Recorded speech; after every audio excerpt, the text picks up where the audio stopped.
inside the machine.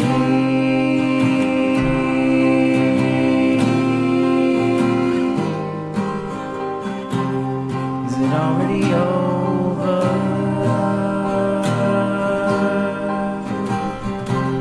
Is it already over?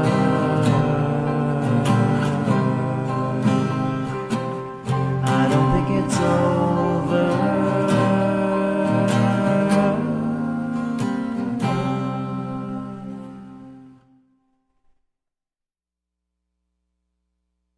All right, everybody, welcome to this special live on Sunday night here on Small Town Underground, which is going to be co-hosted tonight with War Room Georgia, Antonio Jones. This is a special live that we're doing to, what we're doing is we're going to be here with RNC Committee Woman Amy Kremer, who has been going all across the state of Georgia and doing town halls. And so we're kind of going to wrap this up tonight with a virtual town hall. So she went all the way, down, middle, up the state, and from what I can tell, she had great turnouts. Was out there listening to the people, listening to their concerns, and so she's decided to come on to the show tonight with Antonio and I and give us her thoughts and updates, and so more people can be reached. And of course, we're going to have the comments up tonight as well, so we're going to be going through those. So we'll probably take about 30 minutes with Amy and let her go through her presentation, kind of update everybody, and Antonio and I may interject a couple of questions, and then if you have a comment or any concern, you can drop them in our comment section, and we're going to go through them together. So I'm going to go ahead and welcome Antonio to the show tonight. I'm real excited to have you. How are you, sir? Hey, doing great. Doing real good. Yeah, I saw the posting go out from the National Committee Woman, South Georgia, Central Georgia, Metro Atlanta, North Georgia. I mean, she spanned a good part of the state, and I saw a lot of great turnouts. And so I'm excited to be able to hear some of the feedback and just, what she experienced going across the state. Absolutely. And y'all folks out there, you can share this far and wide, share it to groups, share it to anybody who's interested in all of the craziness and the wild things we have going on in Georgia. So welcome to the show, Amy. Thank you so much for having me.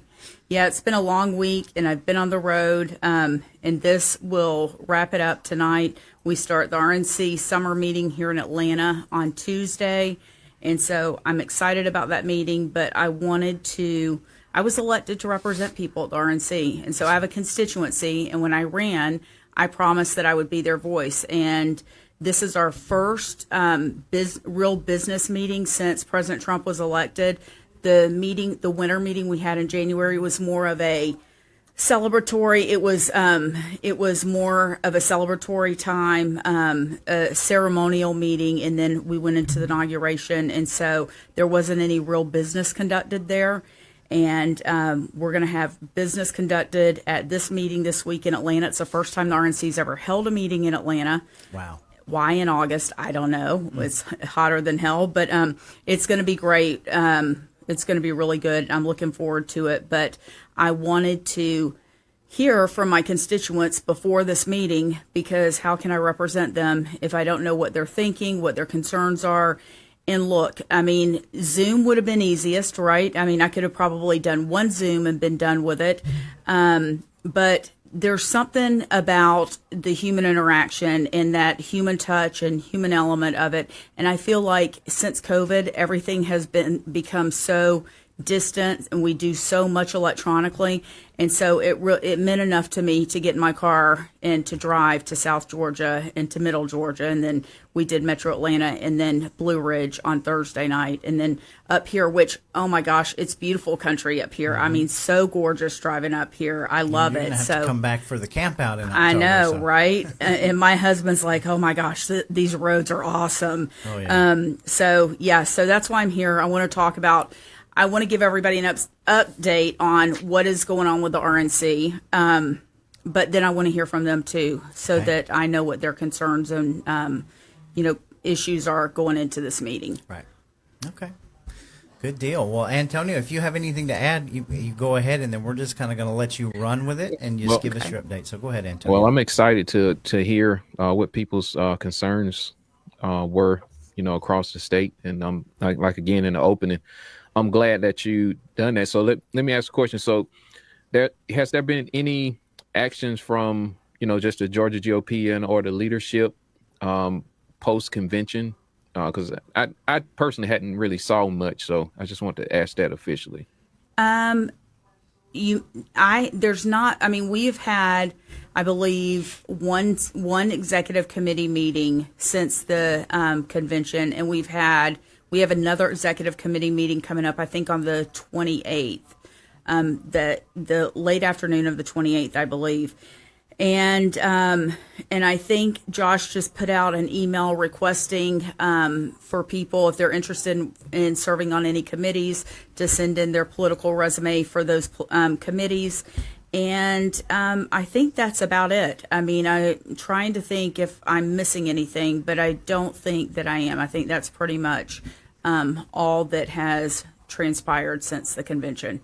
Okay. Correct me. Can y'all remember anything? The only news that I'm seeing is, of course, there's some good news happening in Fulton County. Yeah, the election integrity stuff. The election integrity stuff, and I guess the GOP is sort of involved in that in a certain way, but I've not seen much of anything else. So. Yeah, and I'll talk about the Fulton County election integrity case. Okay. I will talk about that.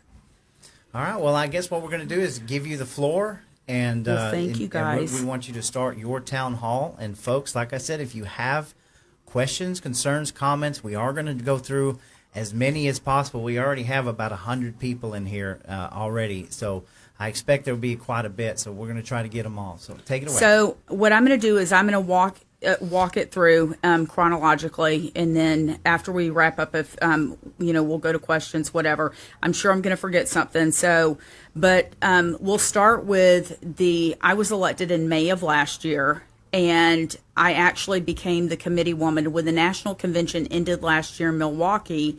The day after the convention, we had like a short 45-minute organizational meeting, and that's where the new members got their pins, and that was the beginning of our term. After that, we did some training, like new member training, that sort of thing. And then, obviously, the RNC was very engaged on election integrity and the lawfare front leading into the election and the election. And then come the inauguration, our winter meeting was in Washington, D.C., and it was like the 15th through the 17th, I think, 3 days. For 3 days, and then the inauguration was on the 20th. I may have those dates wrong, but anyhow, like I said, it was pretty much ceremonial, celebratory, because President Trump and his team didn't want any information or any news coming out of the RNC. They just wanted it to be all about his inauguration and celebrating. And I just want to clarify one thing. We saw quite a shift in the RNC, right? Because Donald Trump.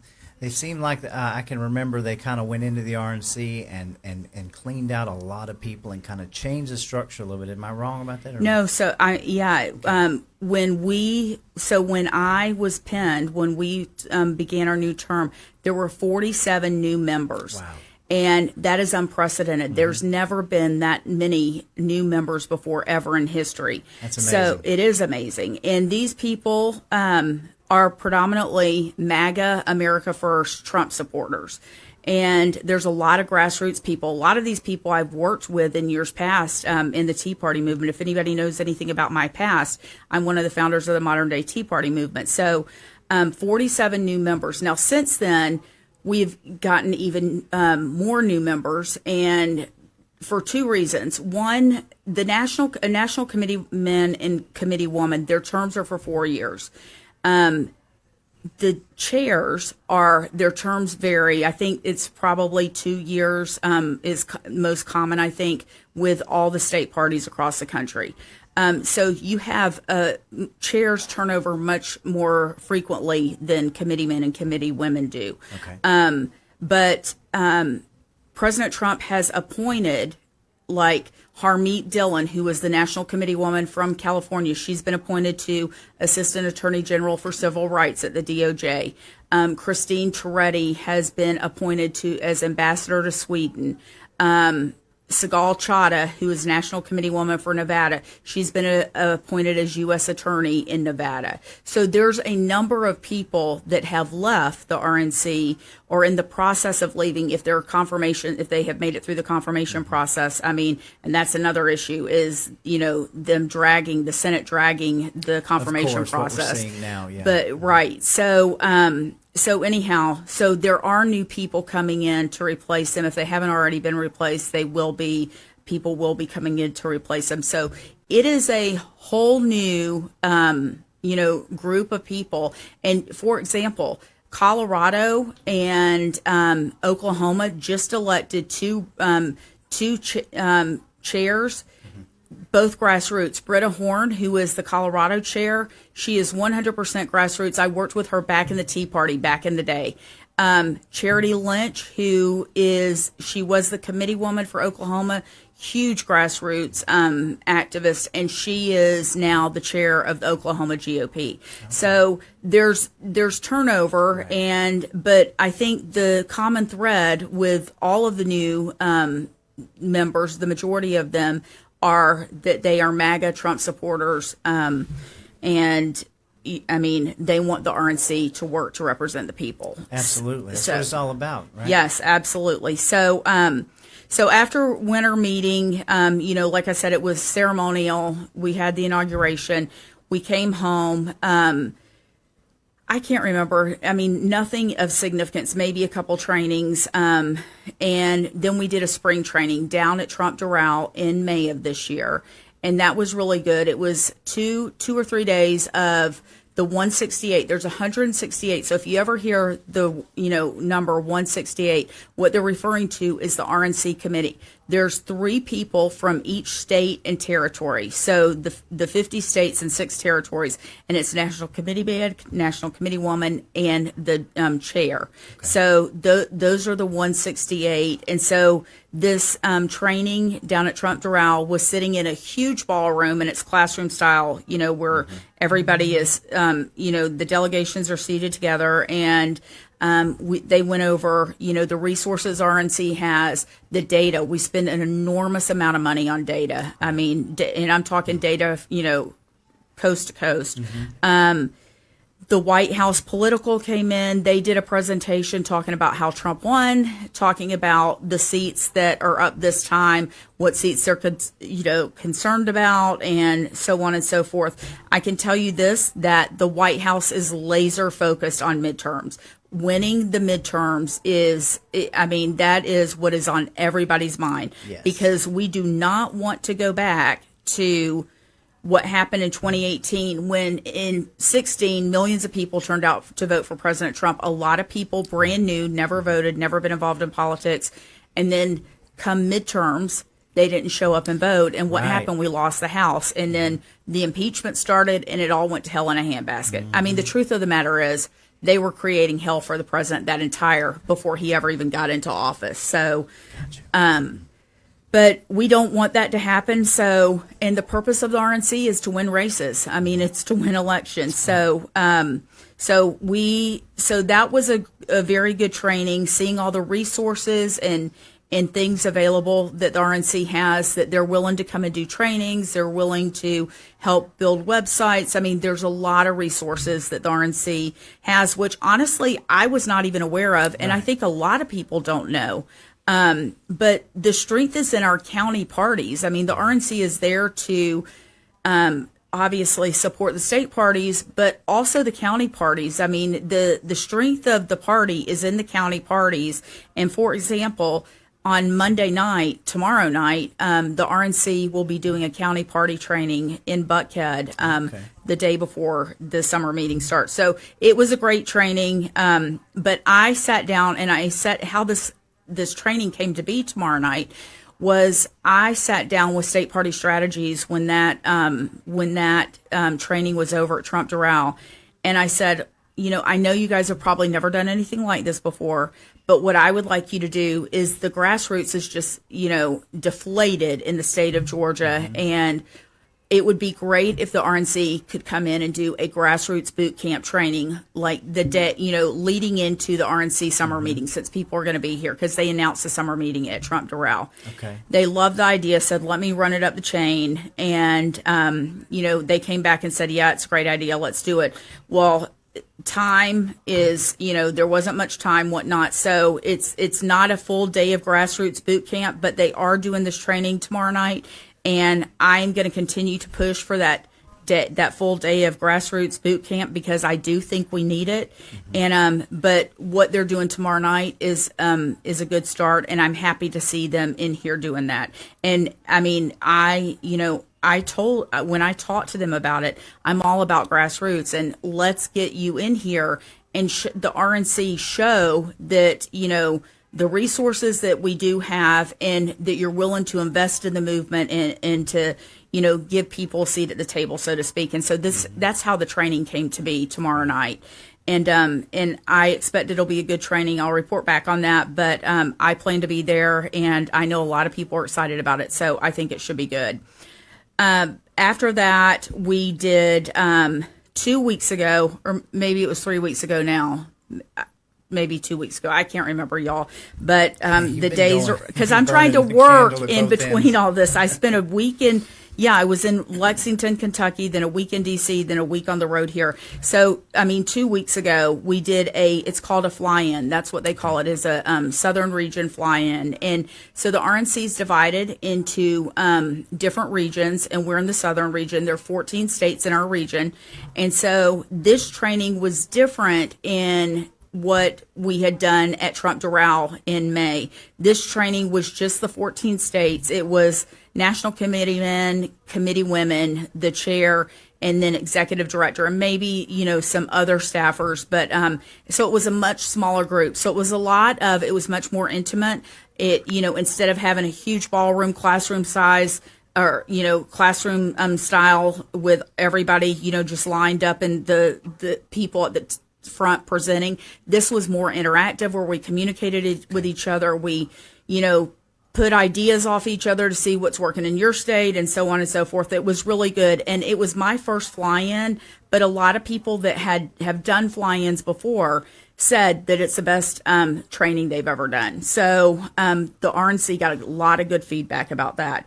Then last week, earlier this spring, I went in and met with Casey Crosby, who's our co-chair. Okay. And the reason I went in and talked to her is she wanted to talk to me about my coalition work, because anybody that knows anything about me knows that I love building coalitions and working in coalitions.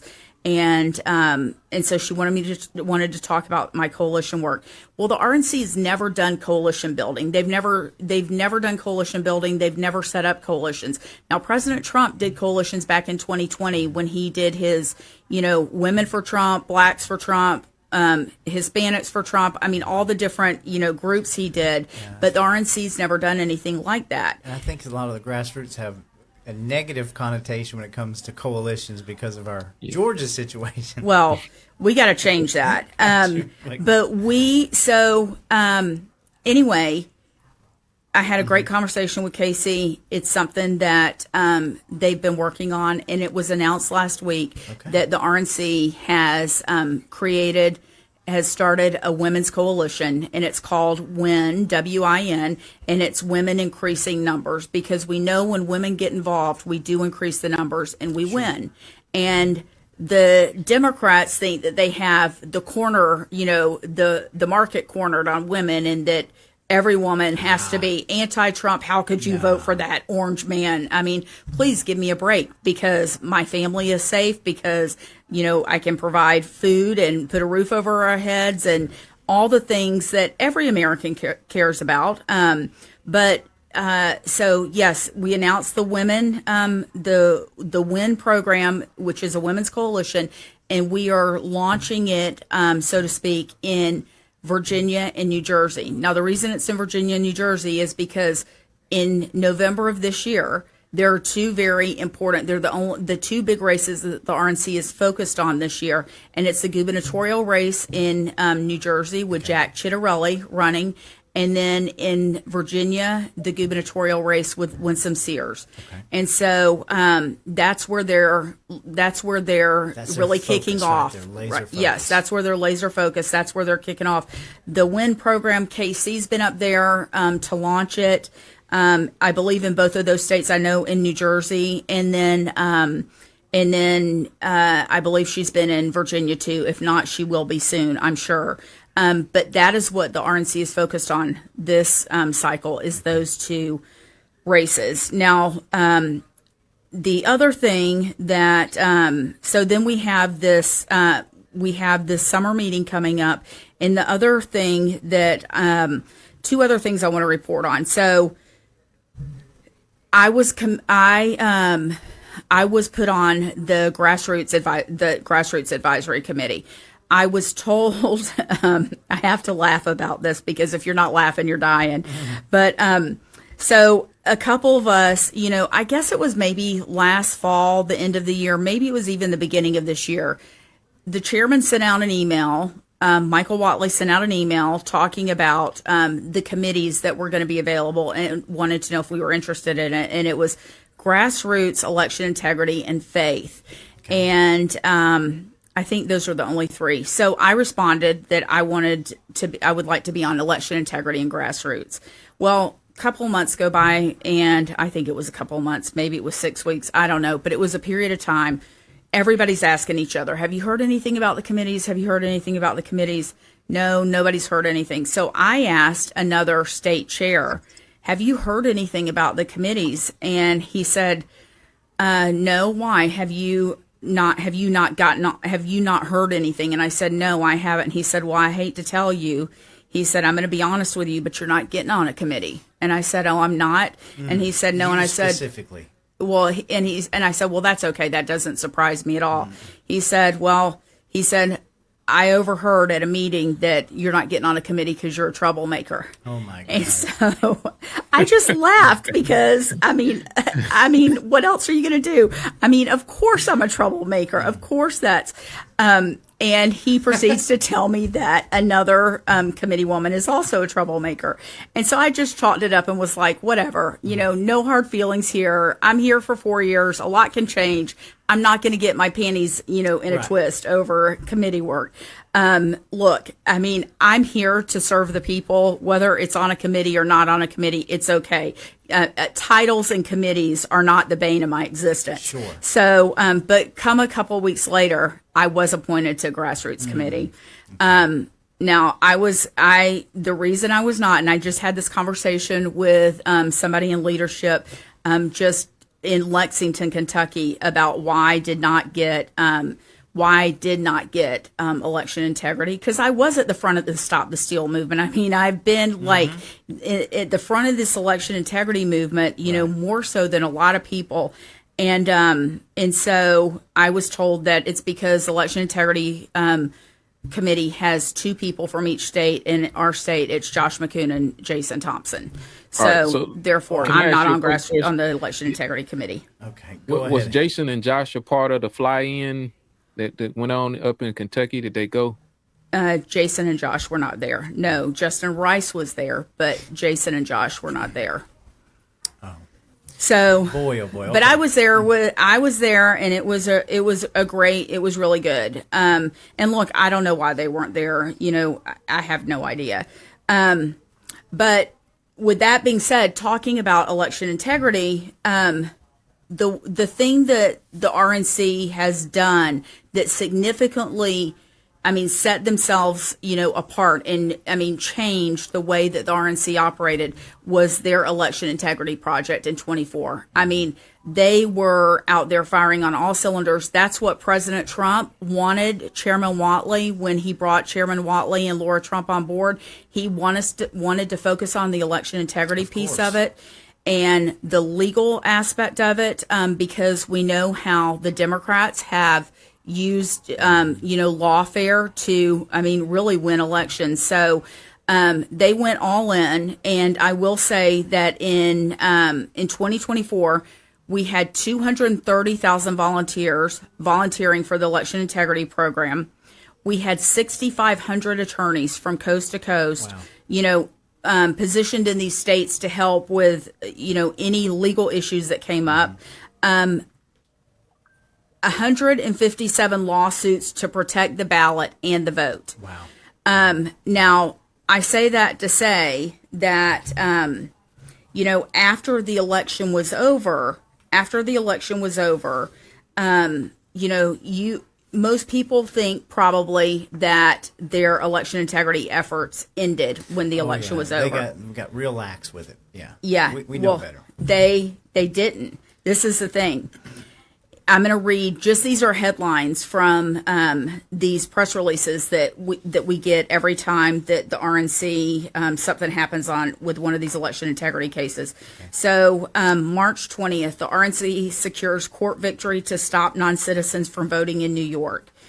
March 25th, the RNC chairman Michael Whatley applauds President Trump's election integrity executive order, and they're going to come back to this because March 25th, RNC sends records requests to 48 states in election transparency push.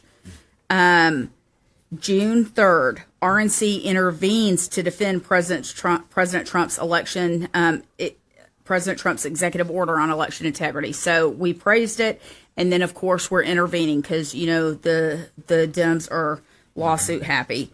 June 5th. That's when the Fulton County did their power grab with their Board of Elections. So the RNC issues a statement on it. June 26th, the RNC intervenes to uphold proof of citizenship in Wyoming elections.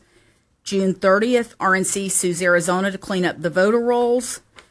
July 7th, the RNC intervenes to uphold Election Day ballot deadline in Kansas because even in Kansas, which is dead center of the country, complete solid red, the Democrats are still trying to extend, 5 days out where they will accept ballots. Exactly. And so we intervened to uphold that Election Day ballot deadline. July 14th, the RNC scores major election integrity win at Michigan Supreme Court. And this goes back to a 2022 lawsuit where the RNC sued the Flint Board of Election Commissioners for their failure to hire a sufficient number of Republican election inspectors.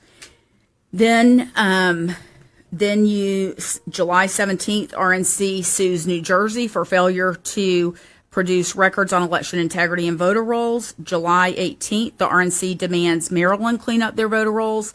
July 23rd, the RNC and Arizona GOP demand transparency on the cybersecurity breach in the Secretary of State's office in Arizona.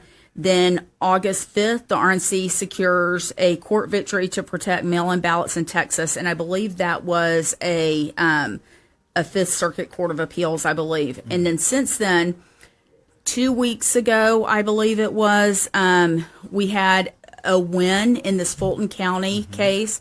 The Fulton County case is, for those that don't know, the Fulton County GOP gets to choose two people to appoint to the Board of Elections.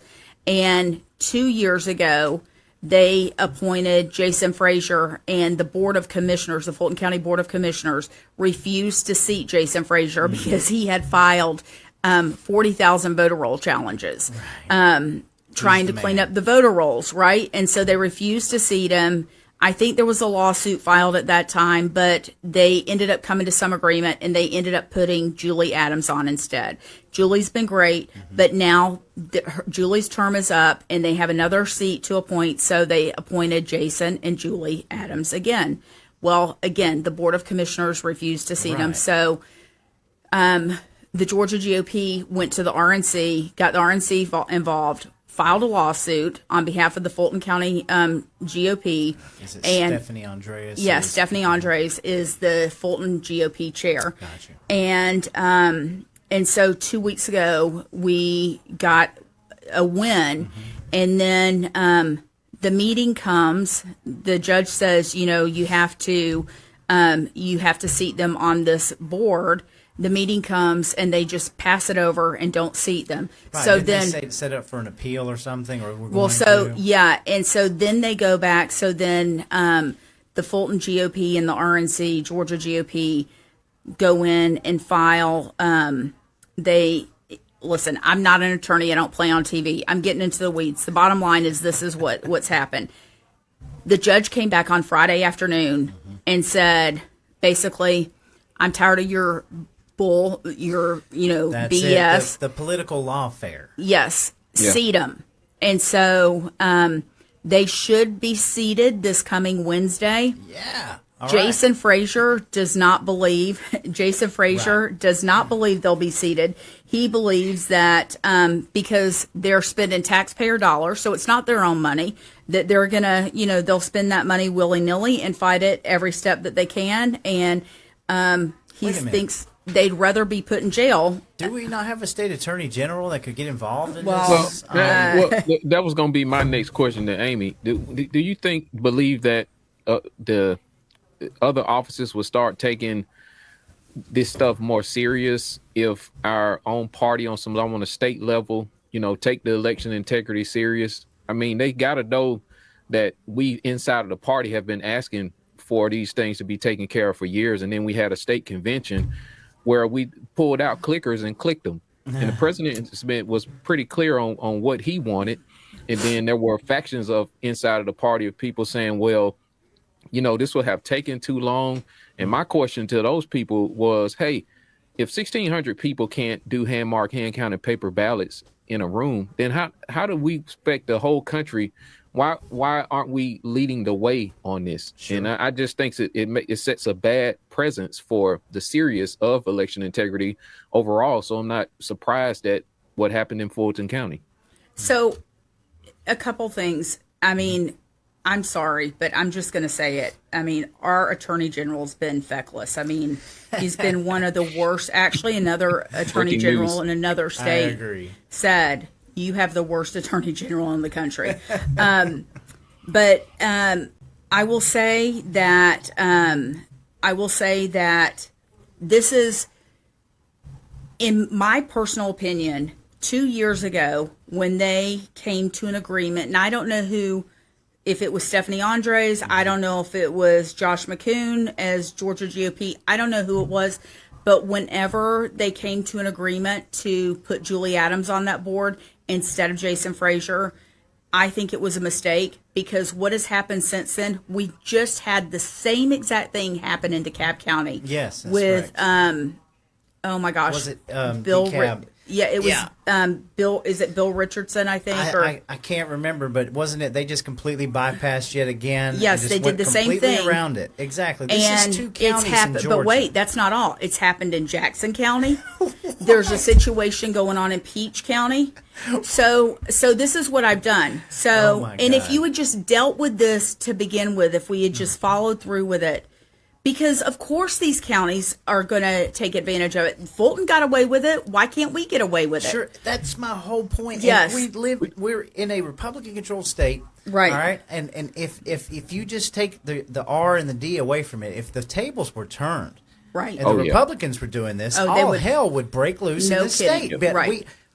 We what in the are we living in clown world here? Go ahead. So, we're not serious. People know that seriously, we're just not serious, and people see that. They see the blood in the water for what people are fighting for, and they see what the grassroots in the party are fighting and groveling for, and really not getting to the bottom of it. Well, what I did was I went to the RNC. And I said, I know this situation is going on with Fulton County and the Board of Commissioners, Board of Elections, but we also have these situations going on with these other counties. Mm-hmm. And I have been asked, because I was asked by somebody that is on a Board of Elections in one of the big counties, I was asked to go to the RNC and ask, could the RNC file a lawsuit that would deal with this issue on a statewide level, so they wouldn't have to keep fighting these, like whack-a-mole in all these different counties. Right now, honestly, they're waiting on me to get them more information, and they will look at it and then decide if anything can be done. I don't know if it can or not, but it's the kind of thing that I think we need to be proactive about, right. And I think that the RNC is on offense, that we've gone on offense on a lot of this stuff. And if this is something we can go on offense. Sure. I mean, the Secretary of State, where is our Secretary of State at? because every time I see Well, our that's a Secretary of whole State, nother I issue. see him out there with posting. We have won an award for the best election integrity in the United States. Wait, and we Roy, are I didn't know this was a comedy show. Yeah, Is that exactly. This is crazy. I hope our viewers out here understand how crazy this is. I mean, I think they. Well, he wants to be your next governor, by the way. There'll be a cold day in Hades before that happens. But people He's trying need to revamp understand. his image right now. People I'm need to just saying, understand what people. we're up against. They say, why are you always talking about Republicans? Because we are fighting Republicans in our own state who are letting That is Democrats the worst do part. everything. That is the worst part of all of this. Look, It's it is insane. easy to fight Democrats. I mean, It is. but it is not so easy to fight the people in your own party. And I feel like, and it drains you. It sucks the life out of you. It sucks the oxygen out of you. And I mean, and I feel like I fight Republicans more than I do Sure. Democrats. I was going And to it's- ask this question. So, if you've showed us a huge, you've talked about everything the RNC is doing, looks great, and thank you, by the way, because we're just No, peasants. it's my job. and Thank you're you for telling allowing me us to serve. more than I've ever known about the RNC in my life, right? We greatly appreciate that. But where are we? Where are you in Georgia with the communication, the networking? Is this stuff filtering down where we're kind of becoming like a conglomerate, or what? So Or is the disconnect part of the reason? Because I was going to ask you to dovetail on that. Is this a part of the reason why the grassroots may feel deflated? How does all that tie into what Roy's question about let filtering me down? to answer that. I want to back up. All right. Okay. I want to back up and say that the RNC. Remember, I said that we've had 47 plus new members at the RNC. They are, primarily MAGA Trump supporters, America First. We have the most transformational president, leader probably in world history. When I say transformational, I mean transformational for the good. Right. And President Trump has, really changed the way that politics, works in this country. Right. And as my friend Steve Bannon says, he didn't just put us in the room. He gave us a seat at the table, right? True. And I have to agree with that. And we're not going back. No. We're not going back. And a lot of people think that, after we're on the downhill side of Trump, and there are people in Washington and here in Georgia at, under the Gold Dome, there are leaders in the state that want the Trump era to end. They Right. want it to be over.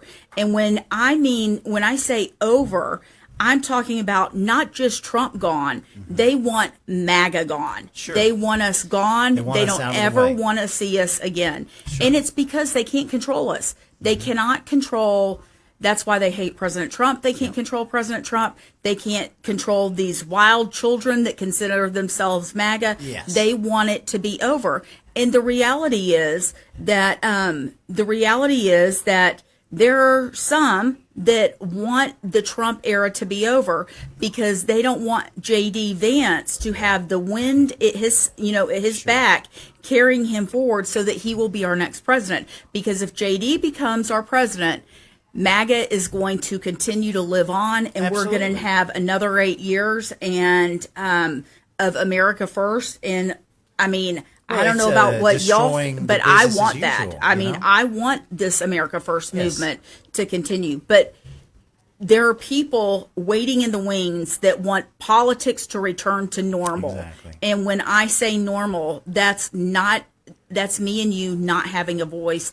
That's us not having a seat at the table, not being in the room. Well, it's a merry-go-round circus. Yes. That's what it is.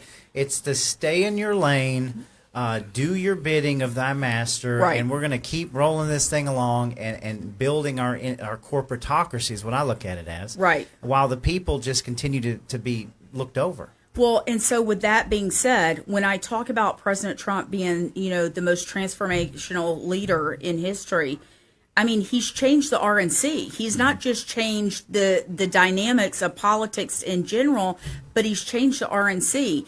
and just, three things off the top of my head that I would say to you how he's changed it is the election integrity effort put forward in 24 that's continued into 25 and will continue. I mean, there's we're not stopping that. The coalition effort, we just announced the Women's Coalition, women increasing numbers.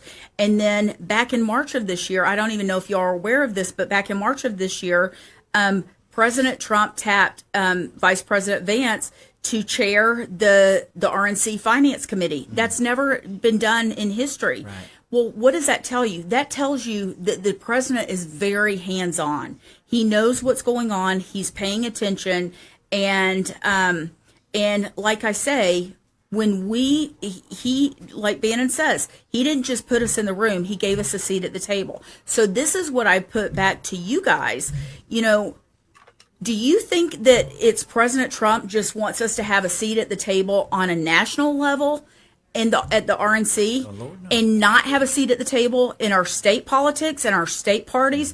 Because I would not only say no, but I would say hell no. Exactly. He put us in the room to give us a seat at the table, not only on a national level, but I believe at a state level. And I think he will. I mean, and that's why you see these people, these newly elected members of the RNC. That these people did not come here, and let me just speak for myself. I did not come here. I mean, a title's never enabled me to do anything. I mean, anything I've ever accomplished in my life has been on my, by my own free will, volition, grit, determination, tenacity. I mean, no title has enabled me to do anything. No committee. I mean, that's preposterous. Preposterous that anybody would think that, I'm just not that person that. Right. Titles and committees are what matter to me. I mean, I want change, and I want the people to have a voice. And the people that are on the RNC, the newly elected members, I would say, are the same way. They didn't come there to be up in an ivory tower or to be on the cocktail circuit getting their pictures taken. No, they came there because they want to make a difference. We all, I believe, want the party to represent the people and to we want to change the culture of the party where the party no longer exists to provide protection and cover for the political class and the politicians, but the party exists to represent the people and to hold the politicians accountable. Because without accountability, what do you have? Exactly. And so when you're talking about the grassroots here in Georgia, I mean, the reality is that I'm not going to gain any friends by saying this, but I'm not going to lie and deny it either. And I'm not just going to brush over it. The reality is, people are upset because they feel like they were shut out at the convention. They were silenced at the convention, shut down at the convention. They've been shut out and silenced since the convention. They don't have a seat at the table. But they are ignored by the state legislature, too. Yes. And they don't have a voice in the legislature. The legislature, it seems that they're more focused on corporate America or the corporations, the Georgia corporations, than they are the people. And they're sick of it. And so we've got to change the culture where the party is representative of the people and not here just to exist for the politicians. And until we change the rules or the structure of the Georgia GOP where it's more bottom up instead of top down and one person controlling it, until you have people there are too many people that get their paychecks from the state or are lobbyists or get state contracts on the executive committee. And listen, I don't hold a grudge against those people. I don't hold anything against them. We all have a right to make a living, to put food on our table, a roof over our head, all those things. But when that interferes with my voice and my First Amendment right, that's when it becomes a problem. Absolutely. And until we change the dynamics of the Georgia GOP, where the party is representative of the people and doing the work of the people, there's nothing that's going to change. Right. Because right now, there's not much that goes on that is not to benefit those in the state house, I'll say, I or those can't- in I power or agree. part of the political class. I agree. Well, we with got you. to remember that the trough that they feed off of is the American people and the people of Georgia. Right. So right now, the representatives have to understand that the position that they're in. This is where the rub is at. We're trying to say, hey, no more. So we're struggling on over the knife to get a seat at the table so we can eat too. And they're trying to take the same knife that we're trying to eat with, and they're carving us up. Well, how are they doing it? Yeah. With our tax money. Yeah. The moratoriums and stuff that they issue. And that's what the struggle session is about, because me and Roy, we have plenty of conversations offline. It's like, well, why do we see people inside of the movement that are saying they're grassroots and saying this and that, and they're acting like they didn't see what they saw at the convention? They're acting like they can't see what they saw as far as election integrity. We'd have accepted incrementalism, and it's like, oh no, we can't do it now. Wait till the next session, or hey, we just got elected and nothing's getting done. It's because a part of the game is also the time clock. They're waiting us out. They're trying to They wait. President always Trump wait. out. That is one And of they their keep trying to tactics. That's right. And we're Yeah. trying to fight to make sure that we're not getting carved up at the table, but Right. rather we have Well, a sure. seat. It's like a. If you don't have a seat at the table, you're on the menu. That's true. Yeah. And one thing I'll say about that, a lot of this stuff looks good on paper. A lot of this stuff is a great cheerleading tool, but when the rubber meets the road, that's where you tell who is really for election integrity or who's just talking about it. But I'll give you a perfect example of here in Georgia, and you might touch on this, Amy. So, again, I'm just a peasant. I'm just a person. I am too. All right. I see, and I'm not throwing shade at Burt Jones at all. And I've said this publicly 100 times. But when you have a representative that's running for governor who comes out with a campaign saying, "Hey, I'm going to eliminate your state income tax after you vote for me," but yet he is in a lieutenant governor position, and we could be working on this now, right? And it's a situation where every day I see another county that's raising their millage rates, that's raising their taxes, that's floating floss taxes. So the taxes continue to go up, but it's almost like a quid pro quo. I can see it as plain as day. Right. Why do we have to play these charades with these people? Why can't we come down on some sort of a level here? It's not like going the to work. Republicans in the Senate, when we're trying to get President Trump's confirmations, when we're trying to get those nominees appointed, and they say, we're going to take the August recess, but when we come back, we're going to change the rules. Why can't you change the freaking rules right now before you go? Yep. Change Let's do it them now. right now. Why do you have to tell me that you're going to do it later? I know exactly Like, what you're this talking doesn't about. Work anymore. It's I mean, longer the business same as usual. the same can be said with on the election integrity front. Exactly. And I mean, in all honesty, I told the lieutenant governor, you need to get out front and get rid of these machines because it is a serious problem. Look, And Georgia, you brought it up. Executive order. We have declassified documents coming out daily. We're starting to see the roadmaps. There's no longer conspiracy theories at this point. If you It's real. are serious about the 2020 election being Right. okay, I'm not even taking you serious anymore. Right. We're to this point. What is it going to take when 49 states get rid of Dominion and finally Georgia says, "Well, I guess we better"? I mean, this is insane that we're in But this don't state. you know? Are you not on board that we have the most secure elections in the state in the country? that is the- I mean, come on, little Gabe Sterling and where- Brad Raffensperger. Are you not buying what they're telling you? No, absolutely I not. mean, come on, Roy. Why not? Because it's ridiculous. It is ridiculous. It's like, it insults me. And 'cause- why is the legislature not doing anything about it? Because they're the Well, they ones gonna do that it hold next the time. keys. Yes, next time. my goodness. Next time. But wait, y'all, before, because, I mean, there's so much to talk I know, about. and we are. Before- We're going to get to comments here in a Because little bit. I want to say there is big news coming out of the RNC too that I'm sure a lot of people are aware of. That back in January, Laura Trump did not want to serve another term as co-chair, so she stepped down, and we elected a new co-chair, Casey Crosby, who is the National Committee woman from Kentucky. She was the former treasurer of the RNC. She had served, I think, 13 years. Or is in her 13th year now. I love Casey. She's amazing. But she's now the co-chair, and just recently, probably a month ago, 3 weeks, a month ago, it was announced that Chairman Whatley is running for Senate in North Carolina. Oh, and yes, so that's right. that Senate seat, because Tom Tillis and President Trump had gone head to head, and finally Tom Tillis said he's not running for re-election. They were hoping Laura Trump would run, but Laura's happy doing what Laura's doing. She's doing TV. She's able to be home with her kids. I mean, she's doing her mom thing. She's happy doing what, and I don't blame her. I wouldn't want to put myself out there and run for Senate either. So Chairman Whatley, President Trump has asked him to run. He has decided to run. He's announced a Senate campaign. He's kind of had 1 foot in, 1 foot out because he's still chair of the RNC.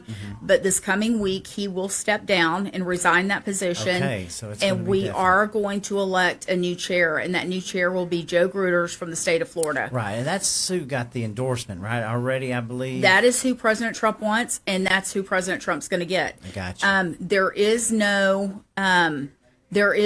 He has no opposition. There is nobody running against him. And basically at this point, if somebody were to run against him, they'd be running against the president. I don't know many people. Look. Yeah, that's not a good look. So Joe will become the new chair on Friday. What do you know about him? Good? Are we happy?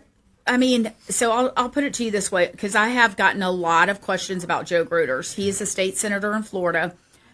I believe the way that he and President Trump met was back in 2012, and this kind of cracks me up. From what I was told, President Trump wanted to go to the RNC convention, the national convention, and it was when Romney was the nominee. I was at that convention in Tampa in 2012, and he couldn't get a pass to get into the convention, from my understanding. So Joe, I believe, was the chair of the Sarasota GOP at the time, and he reached out to him and said, "Come here, we'll do a big event, whatever." And they did, and they've been friends ever since. Right. When DeSantis was primarying President Trump, during the primary in 2024, and they went head to head, Joe went head to head with DeSantis, sided with Trump, was all in for Trump, took on his governor, and has been 100% loyal to President Trump. Okay. I like Joe. I have a good relationship with Joe. He's more moderate than I am, and I know people are concerned about that. I've gotten a lot of people reaching out to me about that. But this is the thing.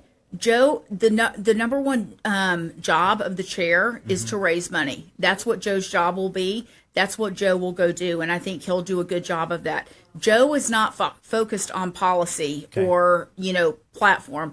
The next time that the RNC deals with platform, it will be at the 2028 convention, and all of the delegates will have a vote. Okay. So his policy positions are not going to will not be weigh in on him being chair. I mean, there's 168 members, and it's like I told somebody last night. I would much rather have a more moderate Republican that is 100% on board with President Trump and, absolutely loyal to Trump in the MAGA movement than to have a staunch conservative that is wishy-washy on Trump and you can't really consider, you don't know if they're going to be loyal or not. I'd much rather go with a moderate that's loyal to Trump because I'm telling you guys, we touched on it a little bit, these people that want the Trump era to end. It is not out of the question that there could come a time where, some people maybe want to change the rules at the RNC to give establishment candidates, a leg up in the 2028, primary cycle or something. And I know that Joe Gruters will have President Trump's back and JD's back. And so I am 100% on board with Joe Gruters. If that's who the president wants, then I will support Joe Gruters. I think you bring up a good point. We got to remember Donald Trump is that anomaly, and we're not going to get that same energy no matter what we do, even with J.D. Vance. And I like J.D. a lot, and we want to continue this. But we got to remember, this is a once-in-a-lifetime thing we have going, and we've got to safeguard it every step of the way. Right, so 100%. Yep. All right, guys. So, Amy, we're going to go to comments here in just a second. We're going to make sure that we get everything. So, is there anything else that you want to cover before we start getting into some questions? No, I think I have pretty much covered it. I mean, something may pop out, in my mind and I'll jump in. But, I mean, the main thing I just want to say to everybody is, like I said, when I ran to represent them, and to be their voice at the RNC. I will say this, we really didn't touch on what these town halls were like the past week, but, it was, I had great crowds everywhere. Yeah, I saw some pictures. Yeah, great crowds. And I mean, I will tell you that and I really basically already said it. They're upset. Mm-hmm. A lot of people are upset because they feel shut out. Right. Their voices silenced at the convention. They've been shut out since the convention and don't have a seat at the table. And they're really not happy about it. I will tell you, when challenges and appeals started coming in, at first they were going to the Georgia GOP, then they started going to the RNC, and I've been copied on a lot of them. And I have not answered. I've not answered anybody, and really because I was waiting to see what leadership would respond, what their response would be, right? And there was no response. There was absolutely no response. Gotcha. And so a couple of weeks ago, and I've talked to some other committee men and women, and I'm just being candid here. I've been told, just keep your head down, your mouth shut, because it's going to be the kind of thing where it's going to be turned on you and shoot the messenger. Nothing's good is going to come of it. But guys, this is the thing. I was elected to represent these people and to be their voice. And how can I just ignore it if that is all that anybody's reaching out? There's it's either about the convention or about the family down in the 3rd district with the Ponzi scheme. Oh yeah. That's the other thing. That's a whole nother beast. Yeah, that is. But but those two things are why people showed up at these town halls. Yes. And so it is my job. It is not, and I want to be clear. I do not believe the convention will be overturned. I will tell you that right now. Yeah. And it's for 3 reasons. 1, there's nothing in the RNC rules that would permit them to. Right. 2, there's no precedence for it. And 3, you overturn it, then you have the whole other side. There's a big divide, the Grand Canyon. You have the quote-unquote establishment, then the grassroots or MAGA, and you overturn it, then you're going to have the other side upset. It's a lose-lose situation, but this is what I will tell you. It's got to be addressed, and it can never happen again. And how that is dealt with, I'm not sure, but a lot of people have had a lot of different ideas, but I do know that the RNC has received an enormous number of letters. They've been cataloged. Legal has it. David Cross is the only one I know that's received a response from legal at the RNC, and they say they're working on it. Okay. So, and he's the only one that received a response from the Georgia GOP too, and that was from John White, the parliamentarian. It's not just David Cross that's upset. There are a lot of people upset, and honestly, there are a lot of establishment people that are upset after they saw what happened at that convention. Well, I think it was the honesty. Look, it's the providence of the situation, right? I've talked to several people that have told me about past conventions. Oh, I've seen conventions that have been way worse than that. The problem is, I don't think we've seen anything so tightly controlled like that and blatantly in your face, right? From the very beginning of the rules and all the way through. So, again, are we in a providential state where all of this stuff is being allowed to happen and so people can see what we have ahead of us, right? Yep. I mean, wow. So a lot of people talk about the unity and all of that post-convention, and you just said if this isn't not addressed, what needs to happen specifically, just in your view, in order for unity to occur? Well, so, I mean, and I even suggested it to the RNC, to somebody at the RNC. I said, maybe it is where, we have leadership at the RNC come here to Atlanta. We get the stakeholders, maybe it's the people that have filed the challenges, the appeals, the candidates that run whatever, into a big room, have a quote unquote family town hall, and just lay it all out there. There's going to be a lot of hurt feelings, a lot of things said, whatnot, but it's something that I think needs to happen, because what happens when there's something traumatic, and, you know, people on the other side that one may say, oh, that's not traumatic, but it is traumatic to a lot of people, and their perception is their reality. And when something like that happens, they need to be heard. Part of the healing process is speaking your mind, expressing yourself, getting it off your chest. Isn't that how you come to an understanding? And then moving forward. You can't move forward until you have dealt with the issues at hand. And so, and I mean, the reality is we have these PSC, these Public Service Commission races coming up. The turnout in the spring in the for the primary was abysmal. Yeah, yes. bad. And you want people to turn out and vote. You want people to make calls, knock doors, do the things that need to be done. And too many of these people, and this is just what I've heard, too many of these people are like, screw it, I'm not doing it, because I'm sick of it. And I had this one woman, I'm going to be completely honest and blunt about this. I had this woman in Valdosta come up to me at the end of the town hall, and she said, I'm going to put it to you very bluntly. She said, I'm tired of being the GOP's bitch.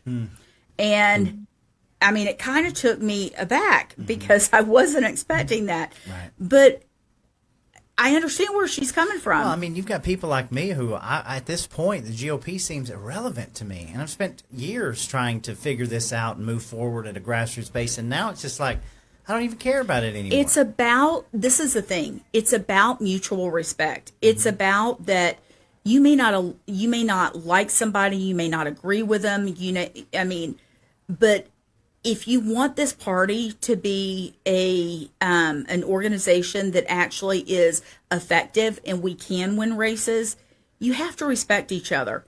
And you have to understand that, like I said, their perception is their reality. We have the Grand Canyon between us right now, and how do we fix that? That's what I want to bring people together. And I'll say, look, I mean, there are people on the executive committee that, you know, don't speak to me. They don't respond to my text messages, don't respond to my emails, nothing. And this is the thing, like, are you children? Are you 3 or 4 year old children? I know what to do. All you need to do, we need to get all of you guys in a room together and put a bunch of pies in the middle of the room, and I want everybody to have this huge freaking food fight and just throw pies at each other and just yell and scream until the energy's out of the room, and then just take a seat down in the chair and but just the thing talking. is, seriously, like when I ran for this position, I knew that I would be serving with people that I don't really care for. Right. But I can be an adult and it's the emotional baggage that and comes with it. I mean, like, can you not put everything aside and do what's best for the party? Focus on the priorities. Right. They can't do it because it's that choice that me and Roy talk about. People have made a choice to whether they're going to side with America first, the middle class, and what's best for the future of the nation, or the establishment, which are interested in enriching themselves. Some of them, you know, it's been said to me, have never done anything in their life, and this is their achievement. Right. You know, and you know, I know it's the RNC and the state Georgia GOP's job to get Republicans elected, but here's the difference between what Donald Trump brought. He said he wanted America first. Yes. So what that means is it's a commitment for the future of the nation. So when the grassroots and the rabble rousers are in there fighting and groveling and saying, hey, I didn't get to speak, that's what it's over. That's right. You know? Right. And so even after the pie fight, we still going to be back at the same place continue to fight, because it's like, wait a minute, I'm America first. This is for my kids. This is for the future. And the other person is interested in all, you know, I'm going to worship this person over here. Right. And I was like, what are you guys selling to the people overall? You know, Georgia GOP or RNC. Well, Trump came out and told everybody, I'm selling to you America first. Right. Okay. Right. To where I'm put you at the head of the seat at the table at the head, and I'm going to fight for you. That's Right. And that's Yeah. what the rub is, I believe. And that's why we keep becoming fractured, because it's going to keep looping back to that same point. Well, I do want to get to the questions, but I want to say this. Okay. I think there is a battle for the soul of the party going on right now. And it's not just here in Georgia on a state level. I think it's there to an extent, it's on a national level, and it's happening across the country in a number of states. And what it is that, and when I say this, I'm not saying it in a derogatory way. So I don't mean it that way, but you have these country club Republicans, right? Mm-hmm. These Republicans that, they show up for every cocktail reception, every party, every function. They're going to spend the money to get their pictures taken with the politicians. Yes, when it comes election time, they may make some calls and maybe knock some doors. But other than that, it's their social club, right? Mm-hmm. Then after 2020, you had, when the election was stolen, you had millions of people come out of the woodwork. And you had people get involved. They took Steve Schultz and his precinct project, and they got involved at the precinct level and have worked their way up.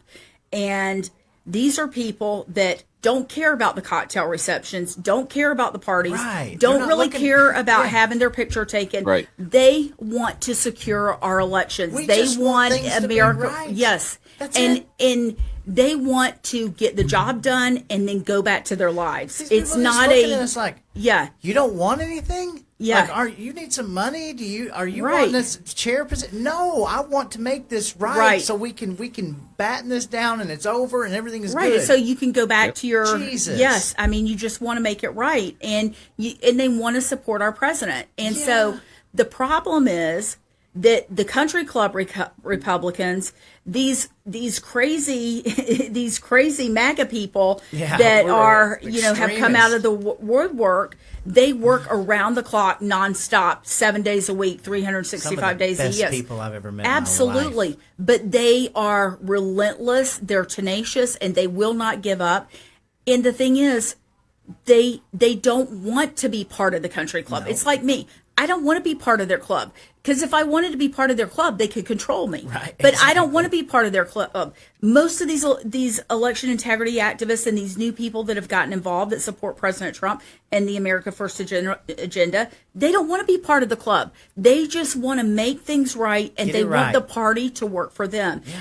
And this is the reality, y'all. The reality is it takes both sides to win. And I agree. So how do we bridge that gap? How do we build that bridge to bring people together and say, it's okay if you want to work nonstop on this issue, or it's okay if you only show up at the cocktail receptions. We're not going to hold that against you, but don't hold it against me that I'm not supporting your chosen candidate or whatever. Exactly. Good God. And but again, it comes down to control. That's really what it comes down to. Well, and I don't have the answer for it. I don't. I tell you, I'm not the one drawing the battle line, so we're just going to not either. We're going to keep doing what we're going to do, and nothing's going to stop it. Right. So, well, America First, we don't obey fraternal order. Yeah. So that means we don't worship people. We want the Constitution and America first, and that's what we want. That's right. And if you don't go in and kiss the ring of somebody, then or do what they say, then you put on the back burner. That's and right. Amy, you just said it. We don't. That's not who we are, and we're never gonna be that way. Yeah. Yes. And you have to learn to respect the other side. Yeah. That's what it comes down to. Well, and not mock them and make fun of them and chastise them and call them the enemies. Yes. Yeah, okay. Call them malcontents and all the names. And it's on both sides. We understand this. Oh, no. 100%. I think the adults in the room are the ones that saying, hey, let's sit down and talk. Hey, let's talk to each other. Let's figure this out. So, right. All right. So we have over 1,200 people in here watching. Oh, wow. So it's quite a lot of people watching. So we're gonna go through comments and go through them as quickly as possible, you guys. In fact, some of my comments are starting to disappear. So y'all hang on. Okay. So the very first comment, and is from Denise Sortness. She says, oh, wait. All right. So hold on, guys. Apparently we have so many comments, it's starting to jump around a little bit. So I'm going to, I don't think I've ever had this many before. All right. I had a question about, okay, from Denise. Let's see if we can find this. Gosh. All right. Well, Lisa Brown. Hello, Jeff. Hello, Denise. Let's talk about that for a minute. She has a Nothing More Corrupt Than a Higher Education bill. She's writing a book. We've been talking a little bit about this, and I'm sure that we'll get to that comment. But I feel like that we need to get a direction going forward. So, do you have any direction on how we can help Denise and how, she says a lot of people are ignoring her in positions. So, what would be and a she step? is focused on the University of Georgia yes. system, I believe. What is it? You interviewed her, Antonio. The Board of Regents. The Board of Board of Regents. That's Regents. it. She says a lot of money Yes. being either laundered, wasted, and or stolen in there. So she's trying to bring awareness to that. Yes. And show people how that's really a huge cash cow for the crooks in the state of Georgia. Mm-hmm. So, this is what I'll say to that. The RNC would have no role in that. The Republican Party is focused on winning elections, both on a national level and a state level. But what it sounds like is she needs to, if she cannot go to her representative or state senator, because it's a state issue, right? It's here in the state. I believe so. I found her comment. I'm now corresponding with U.S. Attorney General Pam Bondi, Doe, Senator Colton Moore, as Georgia's elected officials will not address Attorney General Chris Carr needs to be disbarred. I agree with you there. I have a link on YouTube where he lies to the public stating the documents aren't sealed. So, again, I think, and we're going to be bringing her onto the show as well soon, but go ahead. So what I would say is it obviously needs to be dealt with an investigatory body. It sounds like that it's not something that the GBI is going to get involved in and look at. I would suggest maybe, if she can get the DOJ to look at it, I think that's great. But maybe contacting a former state attorney general and seeing what advice they could give her, and if they could possibly, give her a roadmap on what she needs to do to get it cleaned up. Right. Because I don't. It's an issue. Look, I just talked about it a little while ago, how, people are upset because they feel like that the state legislature, their representatives don't listen to them. They're ignoring a lot of this stuff. And a lot of it comes back to our governor. Need I say more? Yeah. So I would say if she can go the route of the DOJ and get some traction there, if she's got Colton Moore involved, that's on a state level. Right. And see if she can reach out to any of Georgia's former attorney generals and see if one of them, could have a meeting with one of them and they could give her a roadmap. I got you. Well, Denise, we're going to continue to highlight your story. I'm sorry, I don't have a better answer. That's okay. We're going to continue to highlight, because it's a fascinating what she has going on, and what I've read about it. It needs to be addressed, right? And we'll do everything we can, Denise. So I do want to apologize if I'm missing some comments, because this thing is jumping around like crazy. So Fred says grassroots deflated. Throw us a breadcrumb. I feel like that you have, actually. I feel better knowing that all this is going on that we may not normally know, and hopefully we can get it better. So I'm gonna. The grassroots are very important because we are the heart and soul of the party. Mm-hmm. And I think we need to put more emphasis. So many people are focused on the Georgia GOP.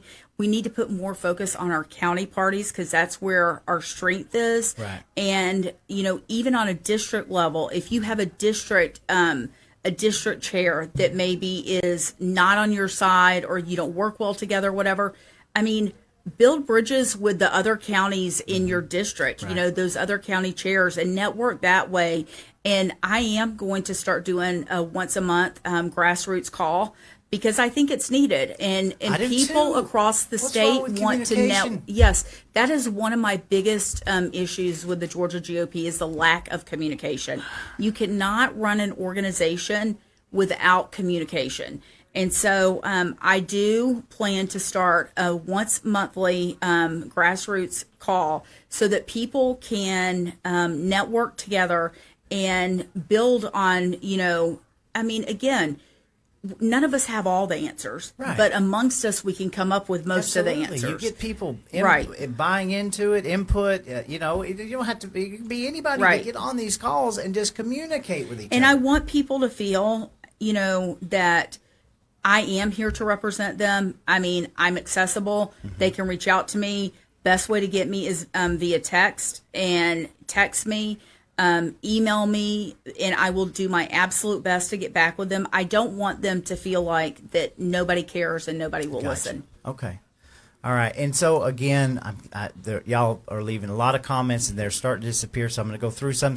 Christina Benjamin says, you said 6,500 attorneys nationwide in 2024. Can you confirm the number of attorneys specifically from Georgia? I cannot. I can find out and let Christina know, but I do not know that number. Gotcha. All right. Let's see here, guys. Lisa.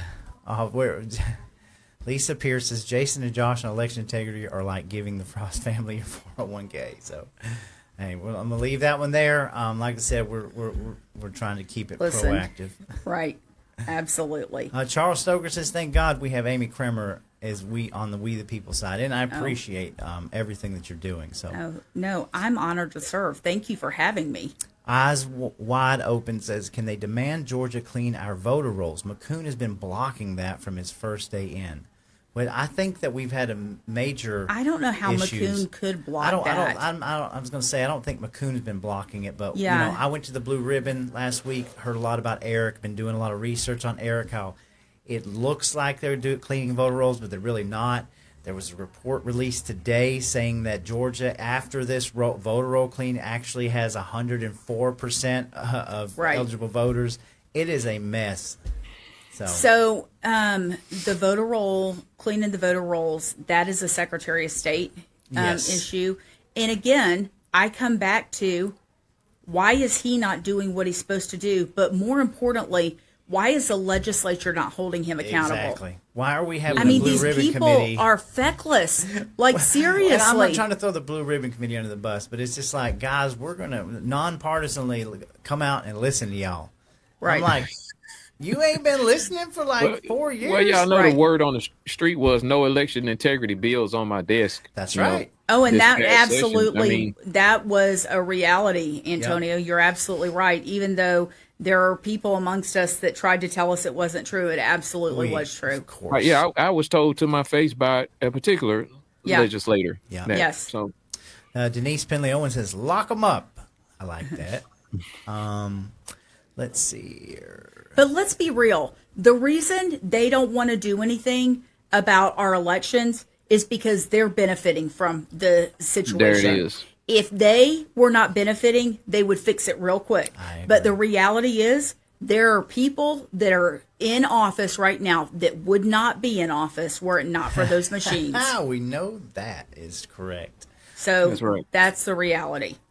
Christina says Patrick Colbeck had some very encouraging words for us yesterday on the voter Georgia Zoom call, which is another grassroots organization, people Right. that's doing Zoom calls, getting out there in the public, involved in legislation. I mean, that's what we need to do. Right. You know? Absolutely. Let's see here. Yeah, I do have to say, I mean, Garland Favorito and his voter GA and Sam Carnline and Field Searcy and their Georgians for Truth, God bless Sam and Field, because they have been relentless, tirelessly at that Capitol. Every single time there's a state election board holding their press conferences. I mean, and were it not for them, it would have all just... Can you imagine if it wasn't for these people? Yep.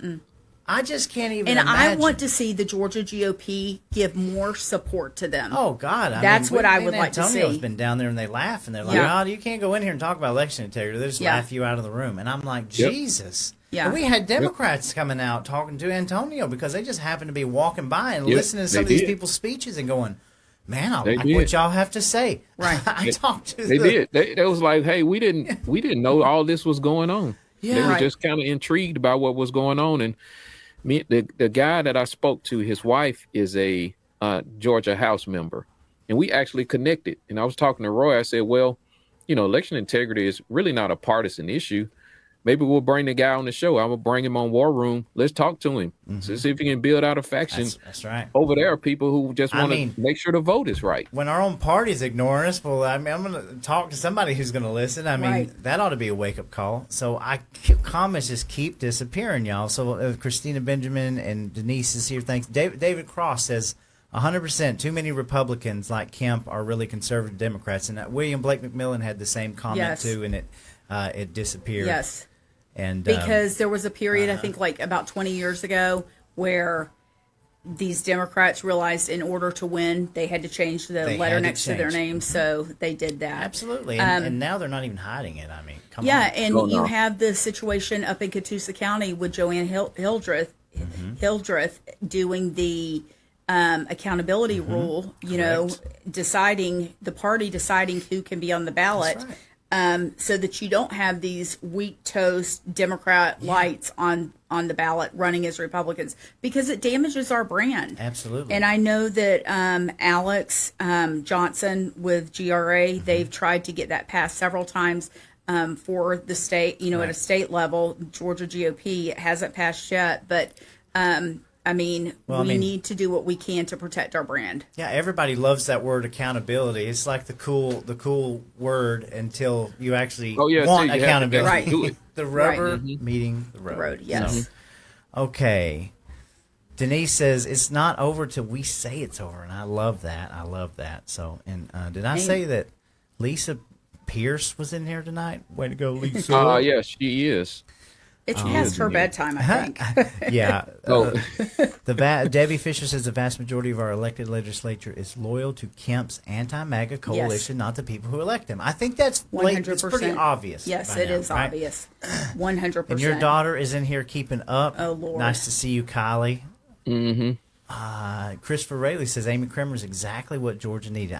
Thank you. I'm just, I'm Y'all, happy that you're here with us. Listen, I'm just doing my job. I was elected to represent people. I'm not doing anything like, I can't believe that people haven't done this before, because how do you represent people if you don't listen to them? I don't know. I agree. Sarah Webster's on tonight. She's got a very powerful Facebook. There's so much good stuff that she posts that I try to keep up with. She posted something great today, but I was at work and I could not share it at the time. But she says most of them, including Burt Jones, voted for a con.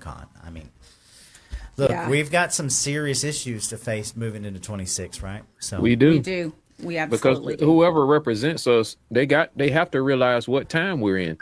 That's right. We need somebody that's going to step up in the cast and the mold of what Donald Trump is doing, because everything that's happening on the federal level is awesome. Trump is Right. doing a great job. Yeah. But we need state protection. That's the gift and the curse of sovereignty. That's right. For the states. So we can go and total off into a liberal nightmare, here, or a liberal light That's right.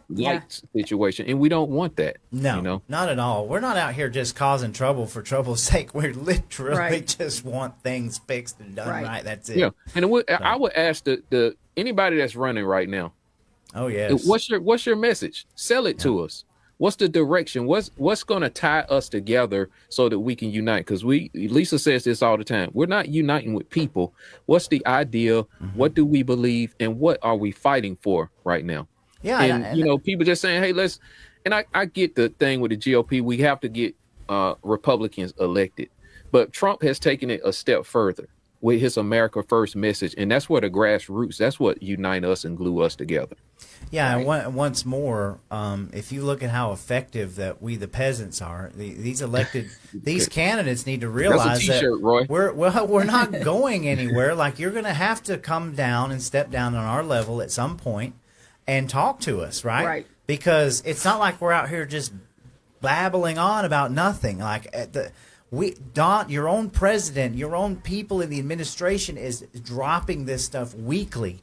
Okay, you can't just run and hide and pretend anymore. Like, something's going to have to be done. Yeah, but our governor he does not subscribe to. Oh, he's not even taking it seriously. I mean, how do you he is account not for bringing on Team Trump. Dooley out here Yeah. in the middle of this fiasco and saying, "Well, this is going to be my guy"? Well, because the reality is Brian Kemp's going to run for president in 28. That's what all of this is about. I know. I mean, people may You're laugh right. at me, No, but I've you're been right. saying it for a long time. I mean, he has visions of 1600 Pennsylvania Avenue, and Marty Kemp has even more so. Yeah, that's insane. Yeah, and so, when you look at what's happening with the Senate race, I mean, he's okay if a Republican doesn't win it. He just doesn't want Donald Trump to win it. You're right. And and what is he doing? I got my own guy here. I'm going to put my brother-in-law and the attorney general, and I'm gonna batten this thing down so nobody can touch it. And to me, he did the same thing with the GOP this year. He's the puppet master, and we can all see it.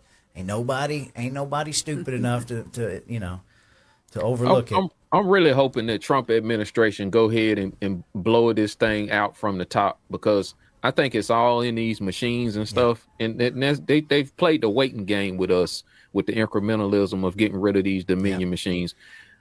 They know what's up, and the grassroots knows what's up too as well. They can't win without these things. But and Antonio, I gotta be honest with you. A lot of people believe that the DOJ is going to come in here and save us, and they're going to come in here and take the machines, and it's all going to take care of itself, and our elections are going to be secure. And I don't know what the DOJ is going to do, but the DOJ is not coming to save us. Trump is not coming to save us. At the end of the day, it is incumbent upon us to save ourselves. When I was running, I was asked the question, what is the RNC's role and responsibility in terms of election integrity and securing the election in our state? Well, the truth of the matter is the RNC has a role in terms of get out the vote efforts, and they have a role in terms of election integrity in the legal aspect and whatnot. But there are 50 states, and we all have different election laws. That's right. There is no way that the RNC can be responsible for our own election laws, for our election laws. Trump wasn't coming to save us. The RNC's not coming to save us. The DOJ's not coming to save us. It is up to we, the people. Right. And until we, get everything in place and a strategy in place to go after the legislature and apply the pressure to the legislature and demand that these machines be gone and our election secured, it's not going to happen. It is up to us, we the people. I hope that the DOJ, I know that they're focused on cleaning the voter rolls and that sort of thing. Sure. But they're not coming to save us. Yeah. I think fingers crossed, but don't hold your breath. Yeah. Right? And then while you're crossing your fingers, too, get off your butt and get involved with Voter Georgia's Truth, GOP somewhere, and get in 100%. line. So, all right. So do they got to have us in a checkmate situation if since the machine actually itself, I guess all three here at least at minimum agree that that's the problem? Are they just going to look at us and say, hey, you can't do nothing about it because you can't remove me? And then we got Sugar Daddy Kemp with his the SB 221 bill that allowed him to raise all this dark money. We got y'all. So how do we respond, to that if the machine itself? Well, I think it comes back to what I talked about earlier in that we need the Georgia GOP to get to a point where it is not run by people that are beholden to the political class and the politicians or to the state. It's not run by people that, get their paycheck from the state at the end of the day or lobbying. At that point, when the Georgia GOP is run by the people, for the people, then you mobilize the Georgia GOP with all, with everything, all full potential, and you focus it on the state legislature to get them to do the right thing, and you are unrelenting about it. If you look at the Texas GOP is very good at mobilizing their base, and when they're in session, they just had a special session. They're going into second special session, but they are. When they go into session, they have lobby days at the Capitol. They're focused on certain pieces of legislation. The Georgia GOP doesn't do anything like that. We don't do anything like it. And that needs to change. And I think until that does, I don't think we have a chance in hell, because we are being controlled by the political class and by the It's people. blatantly obvious. The politicians. But can you imagine, like, I'm just a dude who found a podcast at a yard sale. That's where we're at this moment in time. Right. Can you imagine being in some leadership positions or being involved and skipping over the grassroots army that we have of just individual people that are out there every day, like networking with each other? Oh yeah, I'm going to go down here with you, and I'm going to, and just going down to the Capitol. You know, imagine the power that the GOP and everybody would have if they stopped just skipping over everybody and said, hey, we want to bring you into the fold. And I believe that's what we wanted to begin with. But see, this is the thing. And like I said, God bless Sam and Field. I love in Garland too. And I want the Georgia GOP to support their efforts more. Absolutely. But we can't just have 100 people show up at the Capitol. We No, need we need thousands 5,000. of people Absolutely. to show up at the Capitol. And I know, I mean, people don't realize what a big state Georgia is. I mean, 4 hours from my house down to Valdosta. And I mean, you know, it is a big state. And I know it takes a lot of effort, but it is necessary. If we want to make the change, right. then you have to make the Be sacrifices. the change you want to see, Exactly. people. I mean, and that's the only way it's going to get done. We are the only ones that can get it done, and and that's the way we're going to have to get it done. All right, so I'm going to go through, try to get through just a few more minutes on the comments. Christopher Rayleigh says, I'm a taxpayer. All these clowns work for me. That's the attitude we need to have. So let me go with Debbie Fisher. How about Kemp refusing to sign election integrity bills? Okay, we covered that. We know it was blatantly obvious. Yes, but this is the thing, Roy. He had people covering for him, Of course, saying it yes. wasn't true. We know and, that, yeah. And telling the grassroots that when we knew damn well it was true. I agree. And I'm not going to call them out by name, but we all know who they are. Oh, Real Viking Dude is in the house. He said it's the unholy grail for the controlling class in Georgia. They just don't want to give up rigged voting. Amen. Well Because they said. benefit. And he also says it's really not even a R versus D issue. The controlling class in both parties want to rig Georgia elections. We know it's that. a ruling class. Absolutely. So let's see here. I'm going to just get down a little bit. I appreciate all the comments. Lisa Adams here. Wow. Let's see. Denise Owens said the town hall in Blue Ridge was awesome. Josh doesn't have the baseballs to do anything like that. I'm not commenting on that either. Like I said, we're here to build up.